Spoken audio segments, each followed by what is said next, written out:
welcome to the third season of the Jeremy Mullins podcast. I am Jeremy, your host, and I am today here with one of our primary sponsors of the podcast, Mr. Tony Schmitt. Jeremy, it's great to be here again and kicking off season 3. It's exciting, man. Season opener to season 3. Season 2 was short, or cut a little short. My partner in crime, Reno, had to do a reclass for the military, and it was not a small 2-week or 4-week course. He has been gone for about 4 months and has I think he's home for Christmas, but then has to go back for 3 or 4 weeks to finish out the course. So he has been, I hate to say out of commission, but I did not want to pressure him and have to edit some podcasts. So we just kind of took a little small break. Mighty kind of, yeah, Reno has been underwater to say the least, but he'll be better for it, right? Yeah. But hey, let's talk about a little bit of updates, for us personally as human beings, as Jeremy and Tony, but then also as, business wise, from that standpoint. And I'll kind of, start first with our partnership. We last year introduced a nutrition or wellness call specifically on a monthly basis to all financial advisors. So not just, for a reminder to everybody, each week I do a personal call with Tony's team at GreenUp, where we talk about all kinds of different things related to wellness and different topics. But this was actually a group open to any financial advisor. And Tony, you're really kind of stepping out and, kind of leading that front in the sense of like, hey, yes, we are specialists when it comes to financial wellness, but as a whole, we got a lot of work to do to make sure that we're healthy. And I'm thankful for you introducing me to some of those people. And I know we got a couple of people in the first format from that call, and they're kicking butt. So that's been awesome to see. Crushing it. Yeah. I mean, we go all the way back to when we met. I started my journey with you, and it was so beneficial. The genesis was 75 Hard, which I'm stoked to start on January 5th. So anyone that wants to join me, come on aboard. Jeremy, that includes you. Yeah, I guess that's the second update of the GreenUp and our connection is I told him if he got 90% of his employees on board that we were going to roll into I would do 75 Hard, and he's got 90% of his people. So if you're hearing this, we'll definitely get it out before January 5th. Join us. January 5th, starting 75 Hard. Yeah, come join us. Anyways, not to get derailed with 75 Hard again. But we started doing this group call within our firm associates at GreenUp because we wanted them to be the best versions of themselves that they could be for their families, for their clients, and their communities. So then we took a next step and we added a monthly call with you and the GreenUp clients across the country. It's an exclusive call, really talking about wellness because there's so many parallels between financial wellness and then physical, mental, emotional wellness. And then we took another step a few months back saying, people that are financial advisors in our space, it's a great career. There's a lot of nobility in it. One of the things you do is a lot of entertaining, which can mean bad food. It can mean alcohol. It can mean a lot of stress because, as your clients go through difficult life experiences, you empathize and you feel that with them. Or, the volatility of the stock market, you absorb all that. And so we're like, hey, let's take this tool out to the community of financial advisors. And like you mentioned, we've seen great success with some of the folks, not from our firm, but from across the industry that are really absolutely crushing it. So to build the financial advisor wellness network with you has been just really exciting and incredible. Yeah, I love that. And then from a personal standpoint, because I know I talked about it in the past and it was one of the goals, me and Katie both able to get some coins to the Leadville 100 mountain bike race. So that's been a priority and kind of a shift in my training schedule is, riding bikes, 3 days a week. And now it's up to 4 days a week and it'll go to riding 5 days a week. So that's been a shift. And I'm sure we'll talk about a lot of that in season 3 here on the podcast is, mountain bike training and going out to Leadville, so super excited about that on a personal standpoint and a training aspect from my side. And I know you guys have added, I want to say since the last time you've been on the podcast, 2 to 3 employees in the sense of financial advisor employees, right? I understand there might be some more that are not necessarily doing advising, but you guys have added 2 or 3 since the last time you've been on. Yeah, we just over the last several months we opened offices, and I don't want to miss one here in Lawrence, Kansas. We opened an office in Omaha, Nebraska, and that office also serves Des Moines, Iowa, and then Austin, Texas, most recently as well, adding Victoria. So we're super stoked about our growth. And I always say, folks vote with their wallet. The only way we can continue to grow is if we're doing a good job for folks. So as we continue to grow, it's something we're really proud of because we think it speaks to how we're treating people and the expertise we're bringing, and ultimately the impact we're making in their lives. 100%. One more update from me, and I'm going to kind of go from that. You just mentioned in Austin, Texas. So next year I am branching out a little bit in what I do with First Form, and we're looking to bring mountain biking and trail running as a more of a culture within our culture, right? So I always say that life is made of subcultures, and we've been hitting the high rock scene really hard from First Form, Yeah. in the last couple of years. So looking forward to being at Austin for the Austin Rattler, which is a Leadville. It's part of the Leadville training series. So if people want to qualify for Leadville, there's some events out there. So we're going to be doing Austin. We're going to be doing Coldwater, which is in Anniston, Alabama. We're going to be going out to Salt Lake City. Not this year because I have conflicting schedule. It's Team Alpha weekend, the same weekend. So I look to adjust that next year. But eventually we'll be out at Salt Lake City. And then, of course, the Leadville series, the Leadville 100, which I'll be, as I mentioned earlier, participating in this year. But then we'll stay out in Leadville and be there for the Leadville 100 race. So super excited to bring, kind of get into the endurance space and bring our products and even from my standpoint, some education, to those subcultures. So if you're in those areas, hopefully get to see you. And the good thing about it is the events I just mentioned, in Coldwater and in Austin and the Salt Lake City, all three of those have trail runs and mountain bikes. So if you're not a mountain biker, great, you can do a trail run. So it's both from that standpoint. So Yeah, like we talked about, as long as my left knee holds up, I am in for Austin. I think that would be a blast. 100% love it. Well, and then last I'll say before we get started on today's topic, which is going to be the vision board. Thanks for your support the last 2 seasons going into season 3. It's been super excited. I couldn't have all the cool toys and lights, that we have for the podcast. And the sad part is I don't have the lights or the cameras up today because I'm at my home office and not at the podcast office. But yourself and, we appreciate the support from the company and for you. It's really helped us kind of, have some cool toys and to fund some of the costs along with podcasts. So appreciate you. You got it. Hey, it's important. I think what we're doing here and continuing to drive home ways for people to succeed and overcome obstacles in their lives. That's important. And at GreenUp, our mission is truly to positively impact people's lives. And so we're completely aligned. And what's life without some cool toys, right? 100%, right? I mean, I'm keep wanting, maybe we have to hit this out of the ballpark. I want a mobile podcast office, aka one of those Sprinter vans that got the beds. I can take it to these mountain bike races, So I just need this to go viral and about 100,000 people, go over to you guys for financial service and go to Summit for, peptides and HRT, and I'll be able to have my little van. Right? Well, I'll tell you what, that sounds great. And I think we know item number one on your vision board. 100%. So let's talk vision boards. I'm super excited to do a new vision board, and update it this year. So that is something that, once again, just because you make a vision board doesn't mean you can't update it.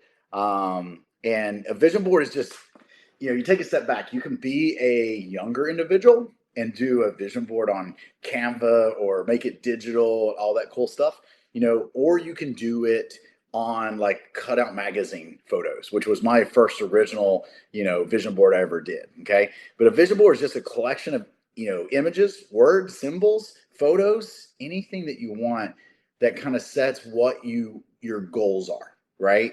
And in the terms we're going to talk about today, and this is where, Tony, I feel like we really have done a great job with our clients tying in financial wellness and overall health wellness, because you can have these great goals, Great financial goals. I want to, we'll just stick with the Sprinter van. I want to buy, a $250,000 Sprinter van. I want to travel around and hike at all these wonderful, national parks. Great. I can work all my life to do that. I can work my life to financially be able to do all this. But if I can't physically do it, what joy is it? Yeah, yeah, there's no doubt about it. I think I told you I just got back from Scottsdale last night. I was there for meetings with some business partners, and we're right on the foot of Camelback Mountain, and you look at these incredible homes that are right on the mountains and stuff, and it's incredible. And I was thinking that is absolutely like that's a dream, right? To be able to have that, it's just an awesome goal, it'll be a crazy experience. But if you're stuck on the side of that mountain and you can't go across the road and go hike Camelback or walk down and hit that golf course. There's so many great golf courses there, or enjoy your family when they come to visit you. Right? That house is going to get awfully lonely no matter how cool it is. Yeah. And it's true. Like as individuals, like when we stop moving our bodies, that the last few years or months just go down really quick. So, what I've started doing and you guys started doing it at GreenUp is we start having these conversations with people. It's like, hey, I want a vision board and I want you to tell me and show me what you want to do at your retirement age, right? And I know it's different for everybody, but let's just use myself. And really in the video, like you can see part of like something that's going to remind me every day of what my retirement goal is, right? So behind me is photos of Dolly Sods in West Virginia. So at 65 years old, I want to be able to move to Davis Thomas, West Virginia, still be able to mountain bike, trail run, do all the things I can physically do now at 65 years old. The only difference at 65 is I'll have the time to do it on a daily basis. And then hopefully the finances to where I don't have to once again work. So I don't have to, once again, I have that time. But if I just focus on the mountains and I just focus on the cabin and I focus on the financial part of that equation and I don't put the time into my physical and my mental well being, then I'm not going to have the physical capability to do the things that I enjoy doing at 65 years young. Yeah, I mean that's exactly it. I mean, it's you work hard, you have the discipline, you have a great financial plan. Um, hopefully the advisor in your life, hopefully it's with our firm. You goes on this journey with you. You've accomplished that goal, but if you can't enjoy it, what have you done? So that's why we have the partnership, right? Because we want to help people with both. So from my standpoint, I always tell people like, hey, yes, I understand we got short term goals. Whether that for example, come January 5th, our short term goal is to complete 75 hard. Cool. That's a goal of 75 days. Complete that program, build up that little bit of a mental edge. When it comes to discipline. Cool. Roger that. Got it. And then people might have an 8 week fat loss goal. Cool. I've got a short term goal right now of finishing the Leadville 100 mountain bike race under 12 hours. That's a short term specific goal that I have, right? But also on my vision board is mountain bikes in the mountains because I want to physically be able to do it at 65. And what's great about this from my standpoint is I get people working on habits, not just short-term action items to achieve the goal. Okay. And what we're going to list right now is just some, 7 to 8 things that when you do vision boards, why it's important. Okay. And these are just vision boards in general. But what we're asking the listeners to do is specifically make one that is not only retirement and financially based, but also wellness based. Okay, so that's what I ask you to do. Now you're welcome to add business goals there. If you have a house that you're wanting, maybe you're a younger individual and you're looking at your quote, not your retirement house, but the house you just want. Put that on there. Okay, so I understand that people are at different phases of their life.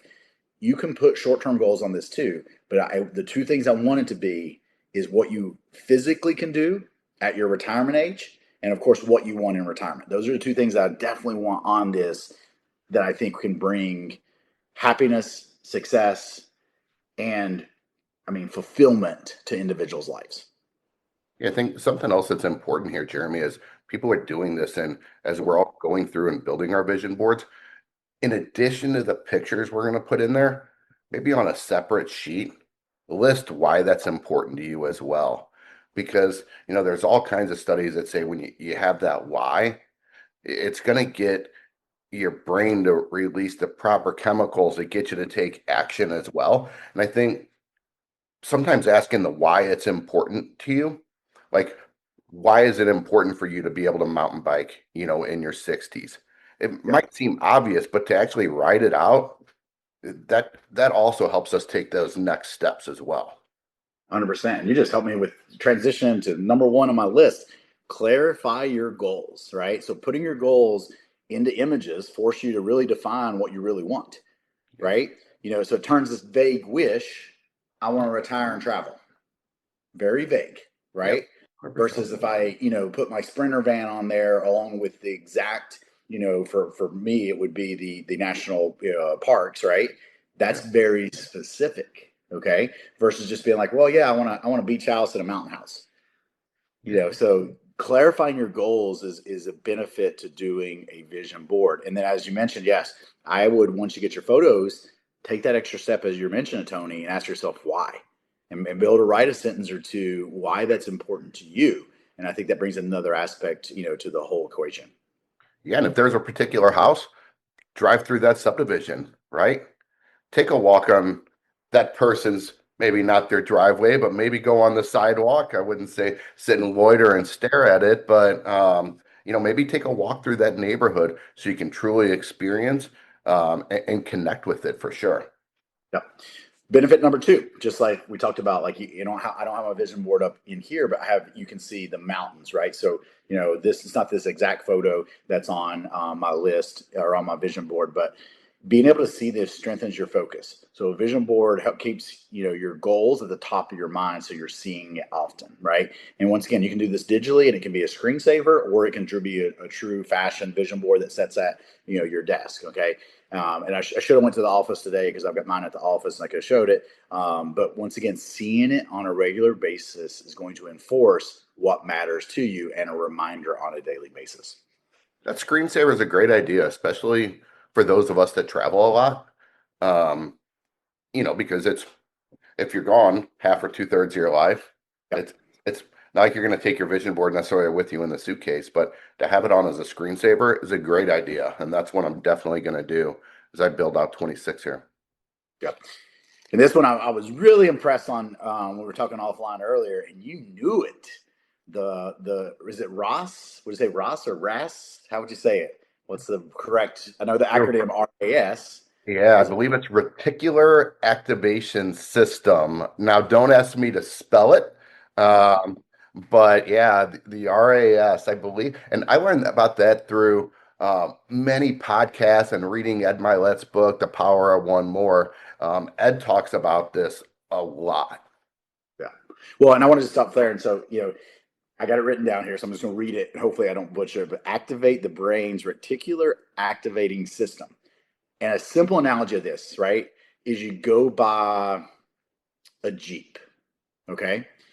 And now you got a Jeep, and all you see is other Jeeps, right? You never noticed all the Jeeps before, Right. okay? So that's kind of the same thing. It's like once you kind of, your brain sees something, like it activates the system. So once again, we're talking about this vision board, right? We put it out there, we see it, and then all of a sudden, our brain notices these opportunities, notices these resources that we never noticed before, right? Oh, my habits, right? What I'm doing is moving me towards this, and I think it's just something we don't, think about. Yes, I know a lot of times there's, oh, Jeremy, Tony, you guys are just fluffing up this. No, I could sit and say, and this is just Jeremy saying this.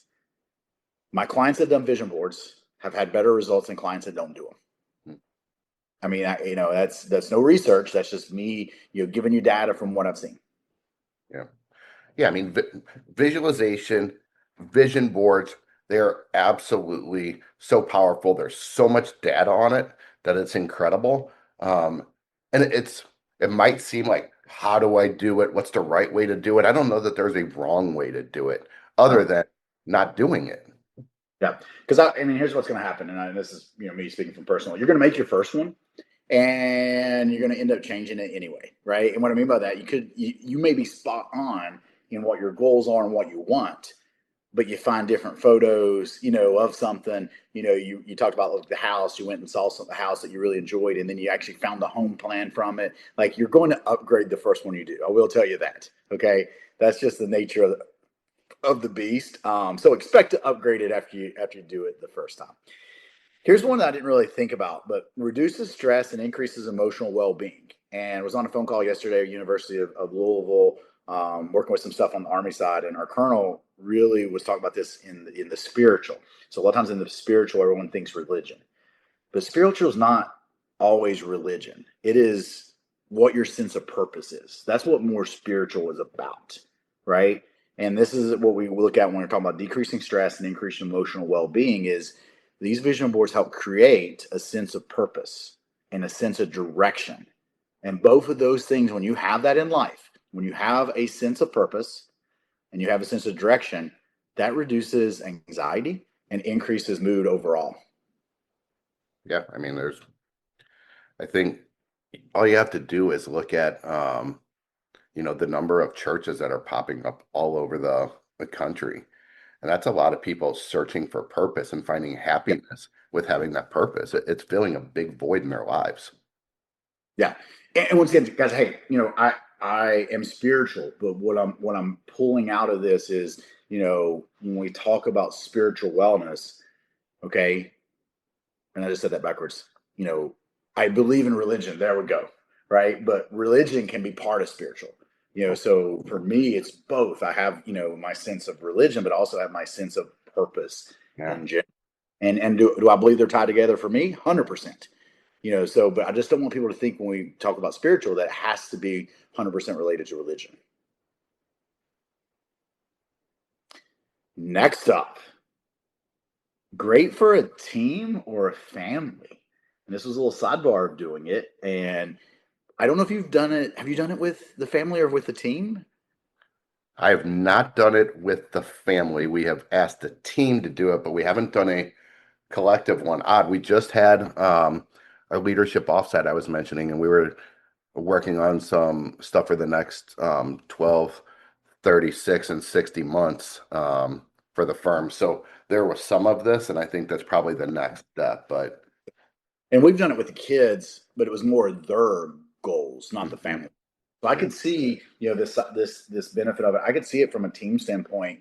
Like this is use you and I for example. Like we could do a vision board directly related to our calls, yeah, right? Like sure. maybe we put on there that we got 100 people, on that financial wellness call, Yep. right? And we can have those some type of photo of the Zoom call with all those different people.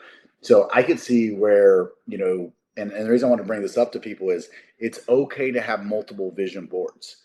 The one I'm asking you to do, as quote unquote a health coach, a leader in the sense, having a podcast, is one that is wellness and financial based. But it doesn't mean that you can't have other vision boards related to other things in your life, whether it be family, whether it be teamwork from that standpoint.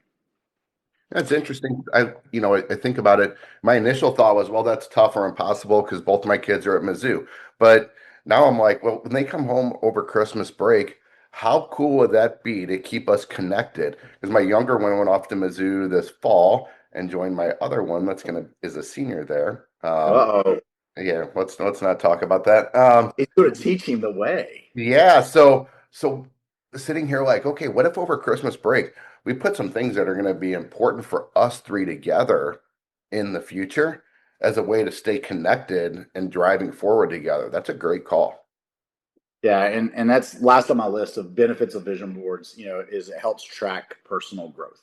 And this goes to what we were discussing earlier in the sense that you may have more than one vision board or you may redo it, because if you're updating that vision board over time, it helps you see what you've accomplished and how your priorities are evolving, right? So let's just say you're, young 20s and you got a car, on there is and you get that car, right? You maybe check it off and maybe put another car beside of it, or whatever the case may be, right? Or even from a housing standpoint, like you have a little condo on there as your first goal, right? And then okay, boom, you achieve the condo. Now you're into your 30s and it's a house, right? And then eventually, like we're talking about discussing down the road, eventually maybe it's a cabin in the woods, or an RV, whatever it is. So I think it's cool to redo these as you go because it is a way to measure your growth and your success over time. Yeah, you can manage what you can measure, right? And I think that's important. And when you were talking about it earlier, I'm like, the best way to change your vision board is when you have to.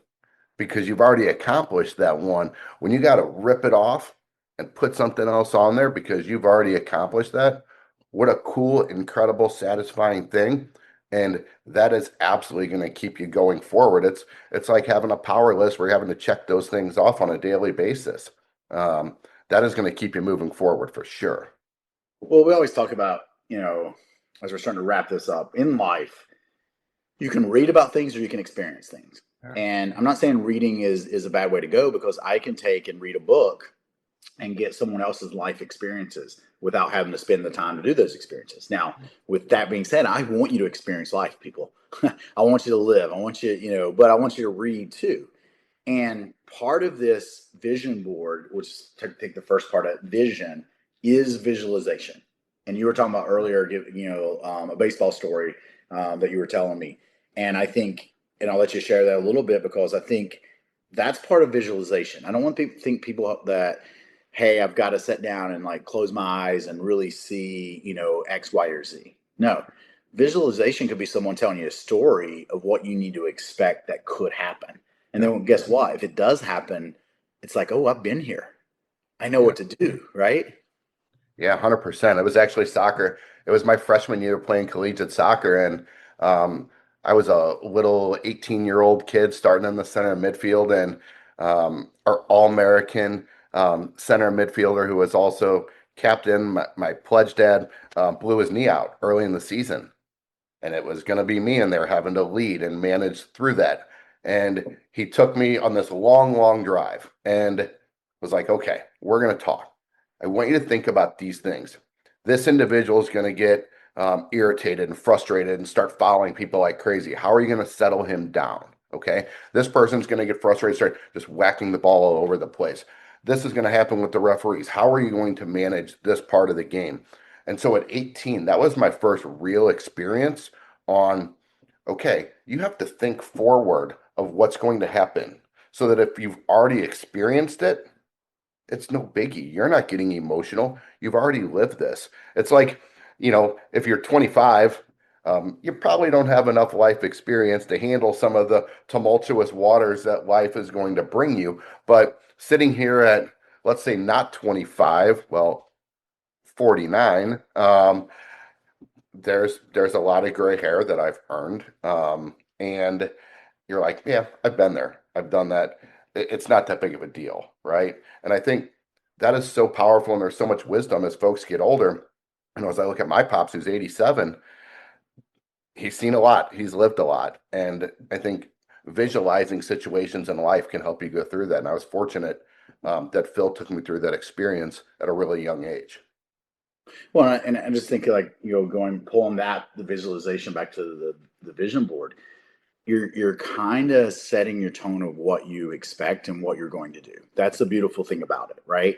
And it might not be perfect, but it is amazing how close you will come, right? Like, I remember, on the house that I had on my vision board when we were in St. Louis. It's a Craftsman style house, and it has the wraparound deck. And the house that we had out there, not Craftsman style, well, it was Craftsman style in the front, but it also had a deck. Like, it was amazing how close Yeah. that house was, right?